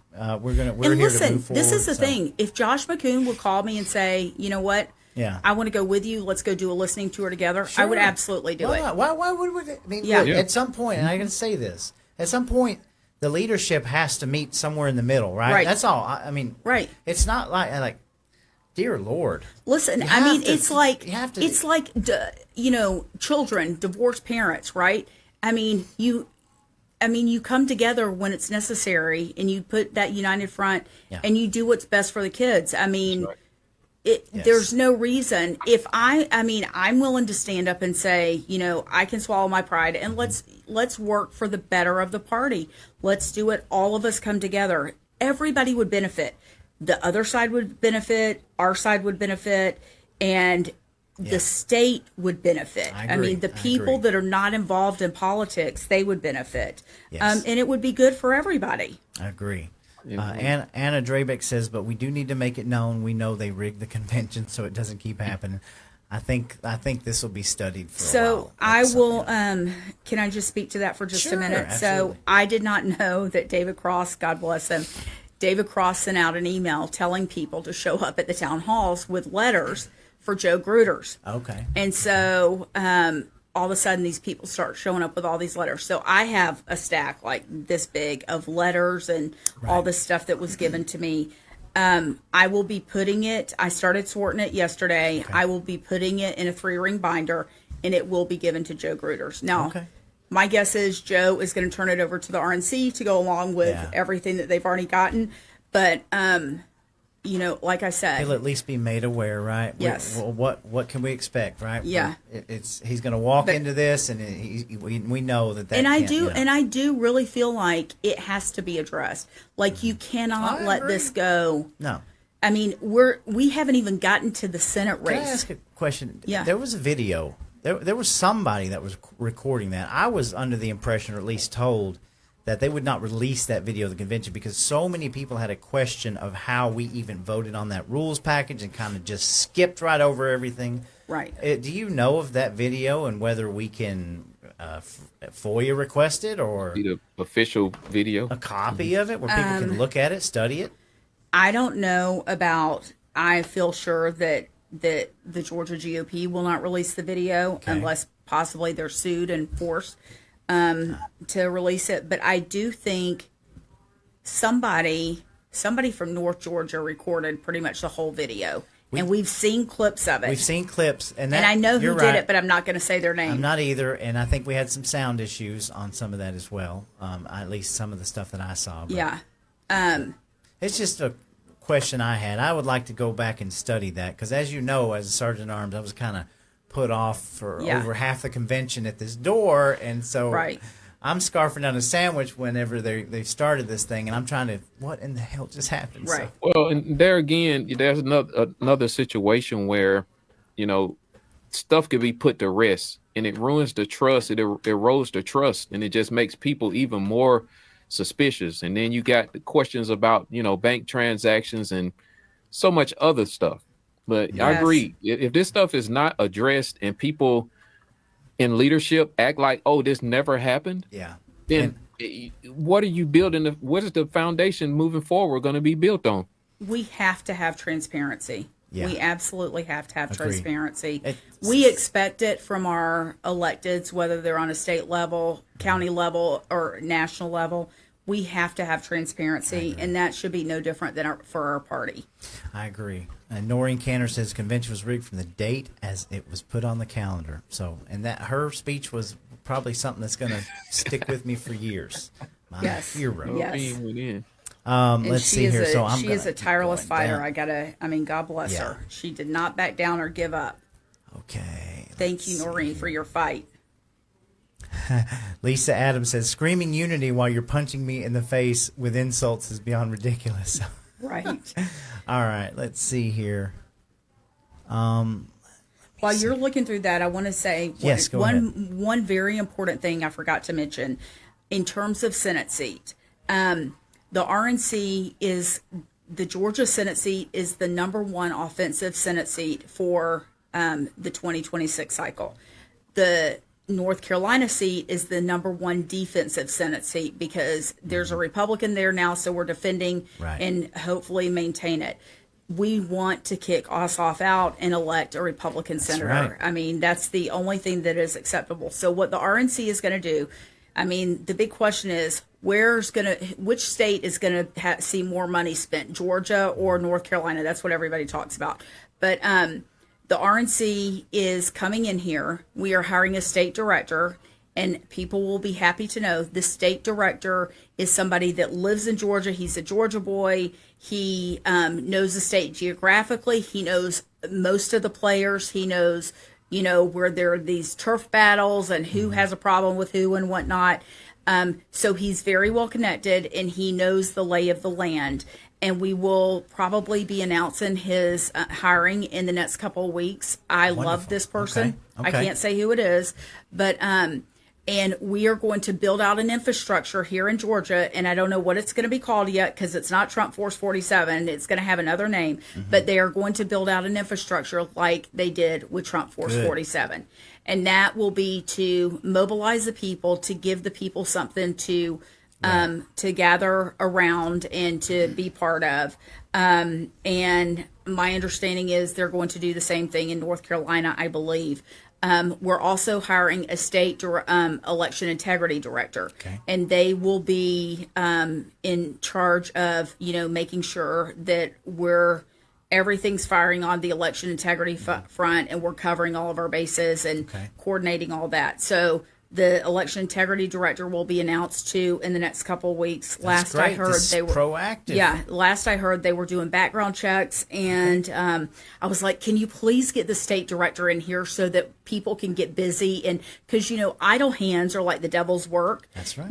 When people are sitting around with nothing to do, a lot of this could be avoided if people had things to do. If you had committees and different projects going on that people could, we know as adults, we know what we're good at and where we should be involved and whatnot. Right. Let people go to work. Let them work on things they believe in. And then you won't have people sitting around bitching about everything that's going wrong, right? Absolutely. And we're making positive change. So I was like, please, let's get him in here. And so I expect that to be happening very soon. I know that people are upset about Derek Dooley, Governor Kemp bringing in Derek Dooley. And I've been asked repeatedly, can the RNC come in here and do something? The RNC is not going to do anything. The RNC is not going to get involved in it. The RNC is going to sit it out. I can't be involved in the race and support a candidate until the primary. But the one person who can is President Trump. Right. And I will just say, I wouldn't be surprised if President Trump jumps in and makes an endorsement and maybe gives, says some very colorful things. You know how our president doesn't hold back. Oh, yeah. He lets it all out there. And so I wouldn't be surprised if he were to do that. I mean, I think we know the candidates. There's Reagan Box, there's Buddy Carter, there's Mike Collins, and there's Derek Dooley. Right. I think Mike Collins is announcing his launch. He has a launch this week. That's right. I don't know about Buddy Carter. And we can't, a lot of. I want the GOP and remind the RNC, Reagan Box. She's the low on the totem pole. She's the one that's been out there. I want to see them include her in everything. Right. Well, the RNC isn't doing anything on it. I mean, they have to stay completely neutral on it. So. But yeah, I wouldn't be surprised if President Trump were to jump in at some point. I don't know when, but I do think it'll happen. Yes. So I'm going to go ahead and I'm having to skip comments, guys. We're getting down to brass tacks. We're going to have to end this here soon. Kylie says it's disgraceful that there are people who can't show common respect to one another on the executive committee because the reality isn't about the person. It's about the people who that committee member represents. They have no respect for the delegates and people across Georgia, and that is the biggest issue. Mm-hmm. So I think that's that in a nutshell. There's a lot of comments about how people are just kind of done with, they all feel so disenfranchised. Several people feel disenfranchised, like people are acting like man children, and no, where is the adults in the room? That's the a lot of the comments that I'm seeing. And y'all, this is the thing: the Georgia GOP has so much potential. Yeah. We have some of the greatest, strongest leaders in the state, great people that their heart and soul is in it. I mean, the truth of the matter is that we are such an important state electorally, whether it be in a midterm election or a presidential cycle. That's right. We should have a party that is the envy of all other states across the country, right? But what does that require? It requires people putting their pride, their problems, their personal issues aside, putting aside their own ego. Too many people, I agree with Antonio, too many people, it is about their title and what committees and I mean, no, that's not what this is about. This is about a party electing Republicans, winning races, and making our state and our country a better place. And so we should have a party that is the envy of every state across this country because we are such an important state. I agree. But that takes real leadership. I agree. There's a comment, United Voices for Trump. The Georgia GOP grassroots needs to put some focus on allyship. What new allies can help the grassroots gain leverage over establishment Republicrats? So, all right, we're getting down here. So many good comments. I know we'll be going back through them, guys. But again, we're almost to 1,600 people right now. This is amazing. So I'm glad to see we've really gotten some reach with this. I do want to announce something, if that's okay, before we wrap. Yeah, sure. Guys, I'm just going to skim through these comments. We're not ignoring you, but we'd be here for another 2 hours. But, gosh, I think we're all, like, shocked. But thank y'all for the participation. Go ahead, Amy.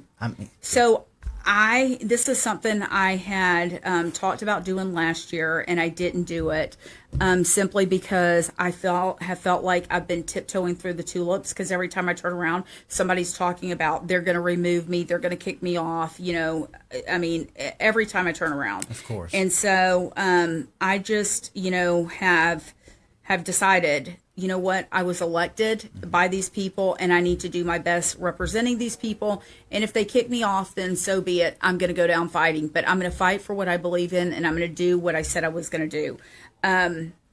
So with that being said, I did not do this last year when I wanted to do it, but I'm announcing right now, I will have an announcement naming the people and more specifics on this in the next couple of weeks.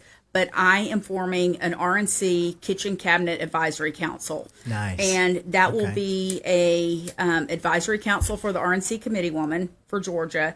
And the goal is to have an advisory council that advises me. I want to have an ear to the ground at all times, to organize grassroots activities statewide, to pull people together, to support reform efforts within our party, within election integrity, and to be a counterweight to the establishment that is, trying to kick us out, kick us down, kick us out. And I want to emphasize it's about grassroots empowerment. I want the grassroots to know that they have something to rally around, and it's about accountability and restoring the party to the people. Absolutely. Because that's who the party belongs to. And then I'm going to have 16 people. There's going to be 14, one from each congressional district, and then 2 at large, like we have 2 senators. So there will be 16 people. That's wonderful. That's more voices, more people in the room. And I want it to be, I don't want it to be just a do nothing advisory council. I want it to be an action oriented body, not just a symbolic body. Yes. And I want it to be, I think, to focus on, saving the soul of the party, because we cannot let it be taken from us. We can't let it just die. No. I mean, we have a vested interest in this. And I want this kitchen cabinet, I want it to be something that, could be a model for other states. Absolutely. Too, because the president has, like I talked about, president has changed. He's a transformational leader. He has already changed the way the RNC works. I think there's more change to happen. And I think that this is something that could, be a model that could be used across the country. And the last thing that I want to do with it, and this is something that has bugged me since I have, since I've been on the committee, since I've been, as part of the Georgia GOP, we don't do anything charitable, really. And we should be doing more charitable things. Absolutely. There's no reason we can't be doing we should be reaching out in minority communities and getting out into our communities and finding our people. There's all kinds of things that we could be doing. With Women for America First, we used to go do one of the backpack, fill the backpacks and school supplies up in the inner city of Baltimore.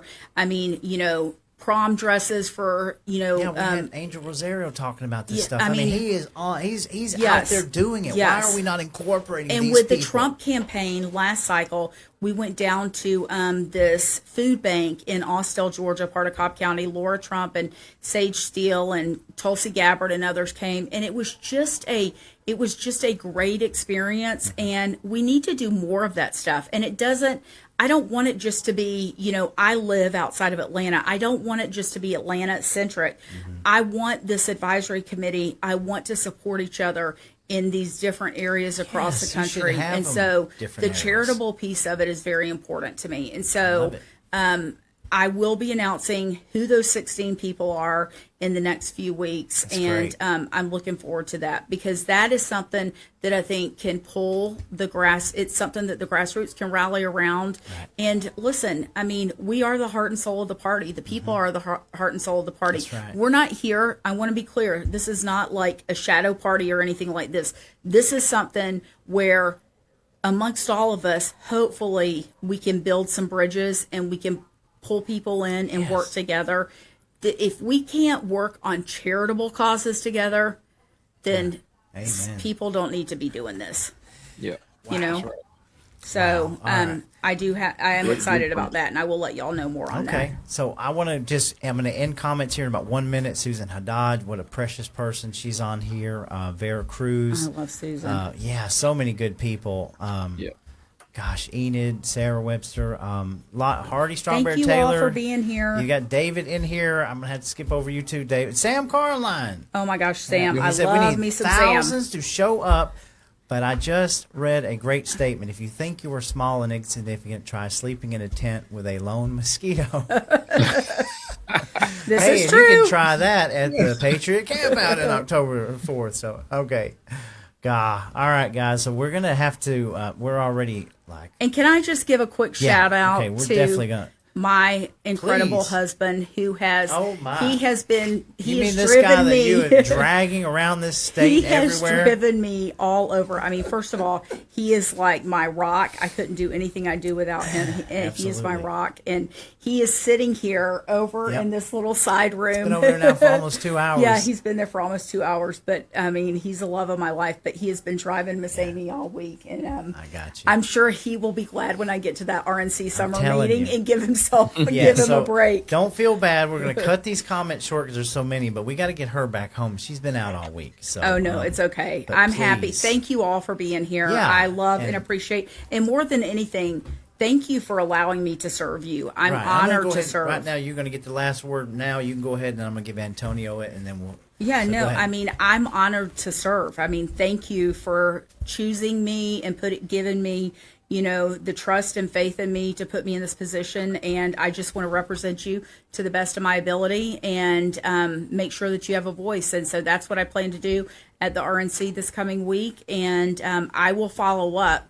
After the RNC, I'm probably going to take about a week and have a little bit of downtime, but then I'll give a full report on the town halls and everything we learned from the town halls because I had great people taking notes, and then I'll give a report on what happened at the RNC, and then we will keep moving forward, and I'll be announcing who's on my kitchen cabinet. All right. So thank you, Antonio Yeah, and Royce. Antonio, I just want to tell you how much I appreciate you co-hosting with us tonight. This is a joint. We're just War Room. I didn't have time to get that graphic because I was Hey, no, man, racing don't home worry about from it. work This- tonight. this- but this has been great. this is not just me. You got to go to War Room Georgia and support them. We've got so many good podcasters out there, so many good reporters. That everybody's just working together, and we're out here just trying to make Georgia a better place than what we have Amen. now. So, Antonio, I want you to give the audience your last word. Well, thank you, Amy, for the work that you're doing. Guys, if you're watching this, you can just see and feel in her spirit and her soul that she wants to fight for you and amplify you and give you a voice. And I see her following the same blueprint that Donald Trump has laid out. The reason why the tariffs and stuff work is because Donald Trump realized that the most important commodity or thing about the United States is you. It's the people. So when he lost and when they stole it in 2020, he didn't quit, did he? He went right back to the drawing board and he realized something, I believe, in all of that. That again, it was you. He came right back and he said, you know what? This next one is going to have to be too big to rig. Well, whose shoulders did that ride on? The people. It rode We- on Right. people just like you that's watching this. And we got to Absolutely. continue to fight and realize what our worth and our value is. We deserve that seat at the table. And we have to challenge our representation on this side of the football. And we have to have equal accountability and representatives that's going to stand up and fight like Amy is doing. And Small Town Underground, I love you guys. I love you too, man. He's one of the best audiences in the world that I've seen. Very active. Anytime that thing comes on and Roy turns it on, I mean, they're on there trying to see how they can get involved. And you got to support people like Amy Kremer, our national right. committee woman. Absolutely. Amy, Thank you, but all the driving that you're doing. I support husband y'all. helping out. Listen, I'm We here to support appreciate it. y'all. Really, I am. I don't. Sorry about that. I don't know what I'm doing. Like I'm just here, like figuring this thing out. And the way I look at it, Amy and Antonio knows this, is like, well, you brought this one thing up. I just want to cover about how people are constantly trying to figure out how to get that seat at the table and climb that ladder. I don't do any of that. Right. I simply look at and I say, God, I feel like I'm here because of you. You tell me, and it could be my stupidity that I don't plan more, or I'm not out here trying to beg for money and all this. I feel like that if we just follow in the providence, like everything that's happened 2020 and even the convention, it's all divine providence. If we just take our hands off of it, it's just like, how do we know we were going to be at the jail with our state senator? How do we know that we're going to be here with you and all these people, right? This is the providence is working, and that's the power of the peasants, the people.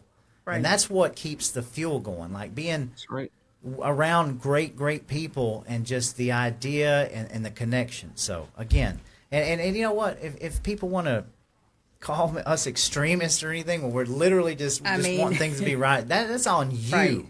Right. Because it says more about them than it does you. Yeah. There's nothing extreme about wanting to secure your elections and to live in a country that the borders are secure and we can take care of and provide for our families. That's all we want. When you are given the keys to this golden age and said, I've done all, took all the arrows, here you go, and your own damn party are the ones that have thrown the keys over into the ditch. Yep. I'm sorry, but who needs Democrats when you have Republicans like these? Right. Okay? Right. So, again, all right, guys. Hey, listen, Thank you. Appreciate it so much. We appreciate you being here. Antonio, appreciate you being with us tonight. Guys, support warroom.com. You can go to smalltownunderground.com. You can support our show here. We're going to get off here and let Amy get back on the road, and we'll see you. Lucretia Hughes is going to be with me on Wednesday night. I'm super excited.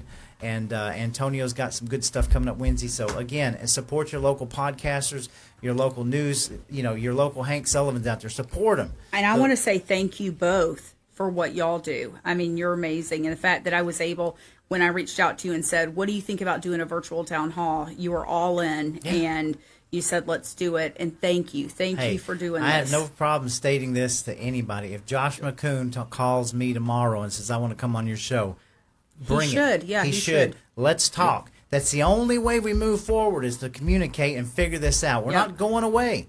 Y'all ain't going away. Whatever you want to call this, let's get rid of this divide and figure out our priorities. So 100%. All right, guys, we're out of here. God bless you guys. I'm going to play the commercial. You guys stand tight. Thank you all so much for being with us tonight. Have a blessed evening. We'll see you later. Hey everybody, Small Town Underground here, and I'd like for you to check out libertylaughs.net.